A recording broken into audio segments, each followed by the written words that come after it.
¿Qué tal? Buenas tardes. Vamos a hablar de los elementos geográficos del Estado mexicano. Primeramente hablando del territorio en sentido estricto. Para entender la definición de territorio en el sentido estricto, se puede decir que es un elemento que conforma el Estado. Es preciso decir que en el Estado mexicano se conforma, según el artículo 42 de la Constitución Política de los Estados Unidos Mexicanos, por eh, 32 entidades federativas. Recordemos, la reforma de la Ciudad de México deja de ser distrito federal para convertirse en una entidad federativa más. Se conforma también por cayos, arrecifes, islas, plataforma continental. Dentro de las islas tenemos a las islas de Guadalupe, de Revillagigedo y las situadas en el Océano Pacífico. Tenemos zócalos submarinos, tenemos las aguas de los mares territoriales en la extensión y términos que fija el derecho internacional y las marítimas interiores. Por otra parte, tenemos el espacio situado dentro del territorio nacional con la extensión y modalidades que establezca el propio derecho internacional. Ahora bien, tenemos elementos acuáticos internos dentro del Estado mexicano, según lo que corresponde al artículo 27 de la Constitución Federal. Establece que la propiedad de las tierras y aguas comprendidas dentro de los límites del territorio nacional corresponde originariamente a la nación, la cual ha tenido y tiene el derecho de transmitir el dominio de ellas a los particulares, constituyendo la propiedad privada. Asimismo, este artículo nos menciona cuáles son los límites que se pueden considerar aguas pertenecientes al territorio nacional. Entre ellas están las aguas marinas interiores, las de las lagunas y esteros que se comunican permanentemente o intermitentemente con el mar, la de los lagos interiores, de formación natural que están ligados directamente a corrientes constantes, la de los ríos y sus afluentes directos o indirectos, desde el punto del cauce en que se inician las primeras aguas permanentes, intermitentes o torrenciales, hasta su desembocadura en el mar, lagos, lagunas o esteros de propiedad nacional, o de las corrientes constantes o intermitentes y sus afluentes directos o indirectos, cuando el cauce de aquellas en toda su extensión o parte de ellas sirva de límite al territorio nacional o a las entidades federativas, o cuando pase también dentro de una entidad federativa o a otra, o cruce la línea divisoria de la República, la de los lagos, las lagunas, los esteros, o cuyos vasos o zonas o riberas estén cruzados por líneas divisorias, o cuando el límite de las riberas sirva de lindero entre dos entidades federativas, o cuando el límite de las riberas también sea entre dos estados internacionales, ¿no? Ahora bien, las aguas del subsuelo pueden ser libremente alumbradas mediante obras, no se les vaya a olvidar esto. Eh, es importante decir que cualesquiera otras aguas no incluidas en la enumeración que les estoy comentando se consideran como parte integrante de la propiedad de los terrenos por los que corren o los que se encuentran sus depósitos, pero si se localizan en dos o más predios, el aprovechamiento de estas aguas se considera de utilidad pública y quedará sujeto a las disposiciones que dicte la entidad federativa en específico, ¿no? Además, el artículo 48 de la Constitución Federal menciona que las islas, cayos y arrecifes de los mares adyacentes que sean parte del territorio nacional o de la plataforma continental, los zócalos submarinos, islas, aguas marítimas y el espacio situado sobre el territorio nacional dependerá del gobierno federal, con excepción de aquellas islas sobre las que hasta la fecha haya ejercido jurisdicción los estados, que sería ejercido por los estados internacionales, ¿no? Ahora bien, ¿Qué elementos marítimos tenemos dentro del Estado mexicano? Según el artículo 27, los mares territoriales son propiedad de la nación en la extensión y términos que fija el derecho internacional. Si bien varios autores coinciden que la delimitación de los mares ha ido cambiando y está siendo sujeta de acuerdo a los diversos tratados internacionales bajo el principio de pacta sunt servanda, que significa fuerza obligatoria. Ahora bien, tenemos que enumerar los espacios marítimos, que son las aguas interiores.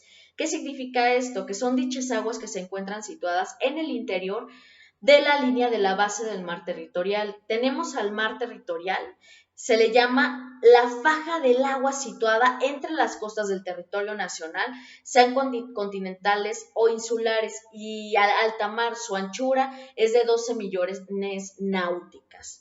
Tenemos a la zona contigua, que es aquella área adyacente al mar territorial del estado ribereño, y su límite no podrá exceder de las 24 millas náuticas, desde la línea de base a partir de las cuales se mide la anchura del mar territorial. Tenemos la zona económica exclusiva. Esa también es muy, muy importante dentro de lo que estamos viendo. Por otra parte, tenemos el régimen constitucional de la zona económica exclusiva, que es una zona situada más allá del territorio y mar territorial adyacente. Su anchura no se extiende más allá de las 200 millas náuticas contadas desde la línea de base a partir de las cuales se mide la anchura del mar territorial, en las que el Estado tiene derechos de soberanía para los fines de exploración, explotación de todos los recursos existentes, así como a su vez la jurisdicción con respecto a la instalación y utilización de estructuras hechas por el hombre y expediciones de investigación, ¿no? En este sentido, el artículo 27 constitucional menciona que la nación ejerce una zona económica exclusiva, situada fuera del mar territorial y adyacente, los derechos de soberanía y jurisdicciones que determinen las leyes del Congreso de la Unión. O sea, la zona económica exclusiva se entiende a 200 millas náuticas, como ya lo manifesté, y se extenderá a la zona económica exclusiva se extenderá a 200 millas náuticas, medidas a partir de la línea de base desde la cual se mide el mar territorial, en aquellos casos en que esta extensión produzca superposición con las zonas económicas exclusivas de otros estados. La delimitación respectiva de esas zonas se hará en la medida que resulte necesario, mediante acuerdo con otros estados, la cual es precisamente lo que hemos mencionado anteriormente, ¿no? Ahora bien, la formación histórica de los estados de la Unión y la Ciudad de México. Ya en la Constitución de 1857 se crea por primera vez como parte de la Federación el Estado del Valle de México, el cual el día de hoy es la Ciudad de México. Es interesantísimo porque recuerden bien, la Ciudad de México hace pocos años era un distrito federal en el cual tenía delegaciones, no tenía constitución estatal y no tenía asamblea legislativa como tal, ¿no? Entonces, a raíz de esta reforma, pues ya tiene constitución, ya no son delegaciones, ya son alcaldías y como tal, pues ya es una entidad federativa más,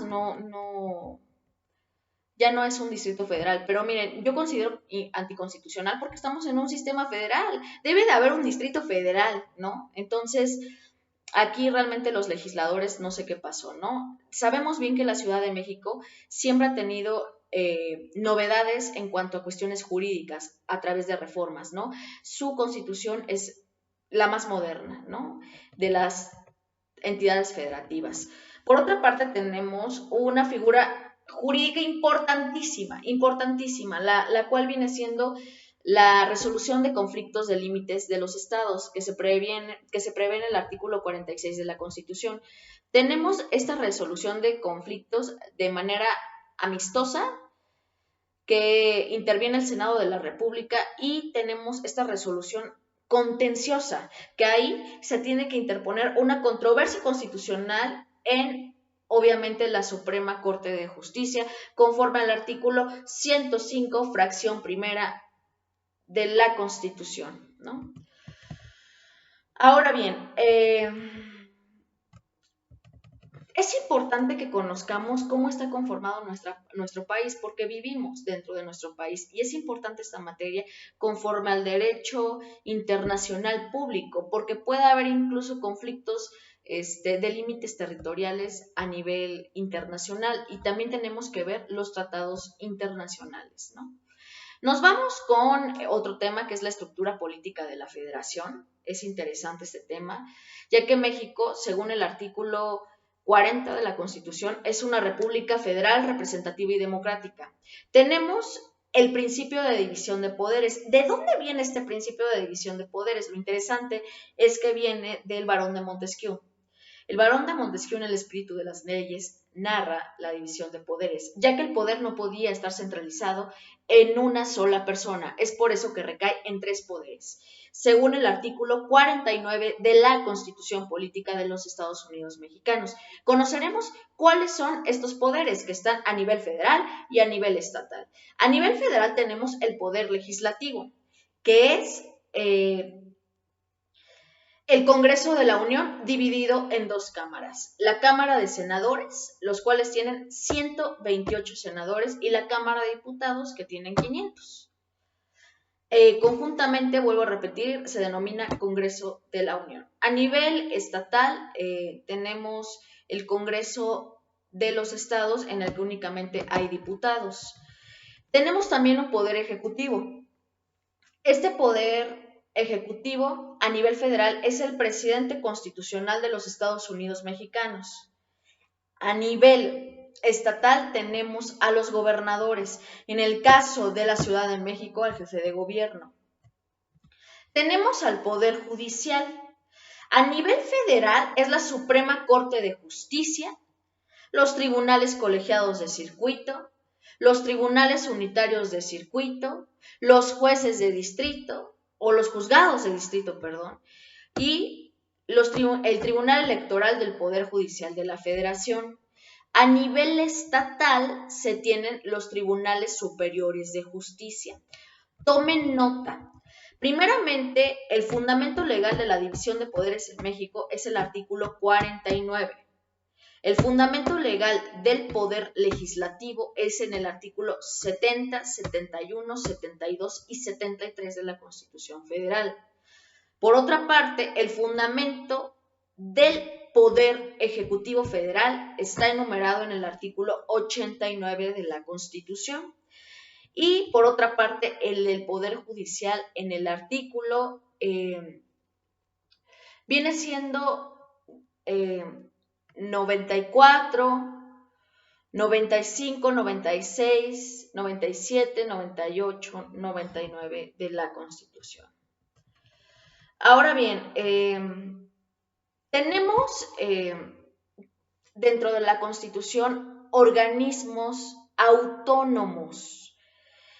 ¿Cuáles son estos organismos autónomos? Primeramente, las universidades autónomas, después el Banco de México, con fundamento en el artículo 28 constitucional. Tenemos al Instituto Nacional Electoral, obviamente es autónomo, para que haya una imparcialidad en las elecciones. Con fundamento del INE en el artículo 41, tenemos también a la Comisión Nacional de Derechos Humanos, es autónoma, con fundamento en el artículo 102, inciso B de la Constitución. Y tenemos al INAI, el Instituto Nacional de Acceso a la Información Pública, ¿no? Ahora bien, tenemos una figura muy interesante, la cual es la suspensión de garantías. Sí, como tal, puede haber suspensión de garantías dentro del Estado mexicano. Se plasma en el artículo 29 de la Constitución. ¿En qué casos puede haber suspensión de garantías? En caso de invasión, perturbación grave de la paz pública o de cualquier otro tipo que ponga a la sociedad en grave peligro o conflicto. De este artículo se desprende, estas situaciones se deben realizar obviamente por un tiempo limitado, por medio de prevenciones generales y sin que la suspensión se contraiga determinado individuo, o sea, que no sea nada más para un individuo en particular, ¿no? El procedimiento de la suspensión de garantías puede tener como consecuencia dos efectos. Uno, la suspensión de garantías propiamente dicha. Y dos, la autorización al Ejecutivo para ejercer facultades extraordinarias, ¿no? Ahora bien, es importante que tengamos en cuenta esta suspensión de garantías porque se liga a inviolabilidad constitucional dentro del artículo 136 de la Constitución. Tenemos principios constitucionales para la integración y renovación de los poderes legislativo y ejecutivo, ya que estos cambian cada sexenio. Y precisamente estos principios constitucionales vienen siendo la elección libre, auténtica y periódica, ya lo dije, 6 años, sufragio universal, libre, secreto y directo, otra garantía del financiamiento público de los partidos políticos. Tenemos las campañas electorales en las cuales prevalezca el principio de equidad. Tenemos la organización de las elecciones a través de un organismo público y autónomo, o sea, el INE, el Instituto Nacional Electoral, a nivel federal, y a nivel estatal tenemos la OPLE, que sería el organismo público local. En el estado de Morelos tenemos al INPEPAC, que es un nombre larguísimo, que viene siendo el Instituto Morelense de Participación, de Procesos Electorales y Participación Ciudadana, enorme. Por ejemplo, en el Estado de México tienen al Instituto Estatal Electoral del Estado de México, más fácil, ¿no? Bueno, tenemos también los principios de certeza, legalidad, independencia, imparcialidad y objetividad como principios rectores del proceso electoral. También tenemos contrato de la constitucionalidad y legalidad de los actos y las resoluciones electorales que se pueden dar en el Tribunal Electoral del Poder Judicial de la Federación, ¿no? Tenemos los principios constitucionales de las elecciones, lo que vienen siendo que son libres, que vienen siendo auténticas y periódicas, al igual como del sufragio, que ya lo mencionamos, que son universal, libre y directo. Es muy importante los temas que estamos viendo a continuación. Voy a definir precisamente lo que vienen siendo los principios constitucionales del sufragio. Número 1 es universal porque todos tenemos el derecho de votar, a excepción de que nos hayan restringido este voto por estar en un proceso legal penal, o sea, estar en un ceferezo, ¿no? Tenemos la libertad, es libre este proceso. Precisamente es libre de todo acto de emisión de votos sin presión o coacción, ya sea de manera física o psicológica. Es secreto, por supuesto. La decisión que ha tomado el votante no debe de ser conocida por otros. Es directo. Esto se refiere a que los ciudadanos pueden ejercer su derecho de forma directa y no por medio de terceros. Es personal e intransferible. Tú no puedes vender tu voto. Y si alguien te dice que lo vendas, lo puedes denunciar ante la FEPADE, que es la Fiscalía Especializada en Delitos Electorales. ¿Es igualitario? Claro, es igualitario el voto. Todos somos libres de votar. Voy generando apertura para los temas de la siguiente semana. Primeramente, el Congreso de la Unión. ¿Quién es el Congreso de la Unión? Tanto la Cámara de Diputados y la Cámara de Senadores. México está conformado por un sistema bicameral, o sea, tenemos 2 cámaras, ¿ok? Tenemos facultades expresas de la Federación y tenemos facultades implícitas. Precisamente es lo que vamos a ver la siguiente semana. ¿Cuáles son las facultades del Congreso de la Unión? Me despido, nos vemos la siguiente semana.